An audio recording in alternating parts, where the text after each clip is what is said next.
Hi friends, welcome back to my channel Career Compass with Nilima. मेरी last video में मैंने आप लोगों को बताया कि बीएससी बायोटेक लाइफ साइंसेस के बाद आप कौन से जॉब्स कर सकते हैं to gain exposure, to gain experience. I have been getting lot of queries बहुत सारे बच्चों से where they are not very sure उन्हें पीएचडी करना है या नहीं करना है. नाउ अगर हम अपनी आपके बैच को आप देखेंगे, lot of people will be interested in doing PhD, right? So first thing what I would suggest before opting for PhD is to understand if you have that passion और not, right? अब हम passion कैसे check करेंगे, right? हमें कैसे पता कि मुझे पीएचडी करना है? मैं तो अपने फ्रेंड को देखकर पीएचडी करना चाहती हूँ, या तो किसी सीनियर ने पीएचडी किया था और वो भी कहीं अच्छी जगह पर है तो इसलिए मैं पीएचडी करना चाहती हूँ या चाहता हूँ.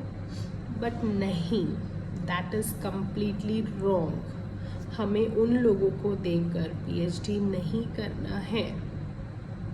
हमें पीएचडी इसलिए करना है क्योंकि हम उस सब्जेक्ट में बहुत ज़्यादा इंटरेस्टेड हैं. अगर आपका मन ये डिसाइड करता है कि मुझे पीएचडी इसलिए करना है क्योंकि आने वाले नेक्स्ट 30 इयर्स 40 इयर्स मैं इस सब्जेक्ट के बारे में और जानना चाहता हूँ, इसमें कुछ डिस्कवर करना चाहता हूँ, तो ही आप पीएचडी के लिए ऑप्ट कीजिए. अगर आप जस्ट अपने फेलोज, पीयर्स और सीनियर्स को देखकर पीएचडी करना चाहते हैं तो please don't go for that.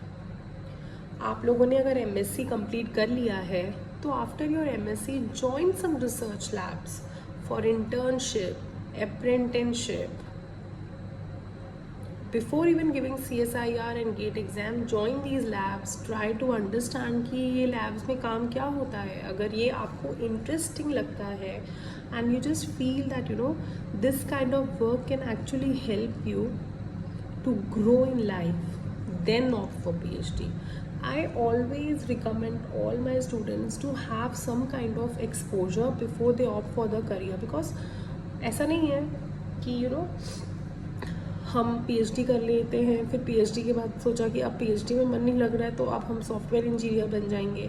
अब सॉफ्टवेयर इंजीनियरिंग में मन नहीं लग रहा है तो हम सोचते हैं कि हम पायलट बन जाएंगे. ऐसा नहीं पॉसिबल है, राइट? आप अपनी लाइफ का बहुत बड़ा टाइम PhDs में डालते हैं, 4 साल, 5 साल, 6 साल, एंड उसके बाद आपको वही सब्जेक्ट आगे चल के आपको लेके जाना है. कई लोगों को PhD इसलिए करना है because they want to go into academics and they are very clear about it. कई लोगों को PhD इसलिए करना है because they want to make money. But let me tell you, PhD route is a long route, is a very difficult route. कई बार आपको 8-8 साल, बड़े बड़े इंस्टीट्यूट्स में 8-8 years लग जाते हैं to get the degree.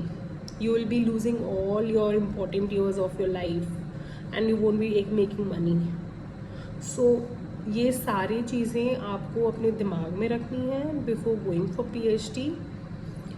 अगर आपने MSc बायोटेक्नोलॉजी, माइक्रोबायोलॉजी, बायोकेमिस्ट्री किया है एंड आप रैट रेस में लग गए हैं कि अब मुझे CSIR कंप्लीट करना है, I would suggest you to stop. Find your passion first. If you are really interested then go for it. If you are not interested in that then start looking for alternative options. Don't waste your time, don't waste your important years of life. I know lot of my friends जिनको PhD करना था and their whole aim was to settle down in USA. अब उन लोगों ने USA जाके PhD के बाद 1 post doctorate, 2 post doctorate, 3 post doctorates कर लिए हैं and they are struggling for the visas. In the end what happens, उन लोगों ने कॉर्पोरेट जॉब में मूव कर लिया है. They were just waiting for their visa, but they have given 15-16 years, their important years of their life, सबसे productive years जहाँ पे आप सबसे ज़्यादा अपनी करियर के लिए कुछ कर सकते हैं. And they didn't go for academics because they wanted to make money. So if I'm not saying it is right, I'm not saying this is wrong, but if you have given so much of efforts into postdoctorates and all, you can actually use that experience to guide people. You can be into academics, but academics थोड़े कम पैसे देता है corporate से. So the whole reason of explaining you all this thing is, I have seen a lot of my students who are actually struggling. Once they enter PhD, they just keep on crying that I'm not liking it, I'm not enjoying my work, this was not my passion. So don't do that mistake. If you are really interested in research, आपने masters में एक paper publish कर लिया है, आपने masters के बाद PhD से पहले एक पेपर पब्लिश कर लिया, you love reading, you love digging out information, you love writing manuscripts, then think of it, because this is what your life will be after PhD as well, right? I would request you all to keep on subscribing my channel and share it with your friends, so that they get the idea what is exactly happening in the industry, how I can be your mentor to help and to get the information what exactly you are looking for. Thank you. Bye bye. Stay in touch.